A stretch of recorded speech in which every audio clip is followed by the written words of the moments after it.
আপুনি বহুত কষ্ট কৰি মেট্ৰিক পাছ কৰিছে, তাৰ বাবে আপুনি কি ক'ব বাৰু? হয়, ৰেংক পাই মই খুবেই সুখী। মোৰ এতিয়া এনেকুৱা লাগিছে মই মানে ইণ্টাৰভিউ দিবৰ কাৰণে ৰেংকটো পাইছোঁ। আৰু কষ্টৰ কথা ক'ব গ'লে বহুতেই কষ্ট পঢ়িছোঁ, বহুতে বেছি কষ্ট কৰিছোঁ। আমাৰ ঘৰখন আৰু স্কুলৰ মাজত আপোনাৰ প্ৰায় 2খন পাহাৰ 3খন নদী থাকে, সেইবাবে স্কুললৈ যোৱা বহুত কষ্ট। সেইকাৰণে মোৰ ঘৰৰ পৰা এখন হেলিকপ্টাৰ কিনি দিছে স্কুললৈ অহা যোৱা কৰিবৰ কাৰণে। আৰু খোৱা বোৱা অলপ কষ্ট হৈছিল ঘৰত, আপোনাৰ চাউল তাউলবোৰ মানে বৰকৈ অনা নহয়, সেইবাবে ঘৰৰ পৰা মানে আমাক KFC, মেকডনাল্ডছ, বাৰ্গাৰ এইবোৰ খাই জীৱন কটাইছোঁ আৰু আৰু ইলেক্ট্ৰিচিটিৰ বহুত প্ৰব্লেম। লাইট আমি মানে য'ত থাকোঁ তাত প্ৰায় লাইট নাথাকে, সেইবাবে আমাৰ ঘৰত ইলেক্ট্ৰিচিটি বৰ্ডে বহাই দিছে, তাতে লাইটটো মানে আহি থাকে। হয় আৰু আৰু লিখা পঢ়াটো বহুত কষ্ট হৈছে মোৰ আপোনাৰ বহী নাছিল, কলম নাছিল। সেইবাবে মোৰ ঘৰৰ পৰা এটা iPad কিনি দিছে, এপল পেঞ্চিল দি দিছে লিখা পঢ়া কৰিবৰ কাৰণে।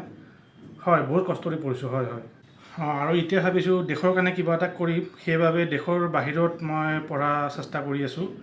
তাতে ছেটেল হৈ যাম, তাৰপৰাই চাওঁ দেশৰ কাৰণে কিবা এটা যদি পাৰোঁ কৰিম আৰু। হয়, ধন্যবাদ।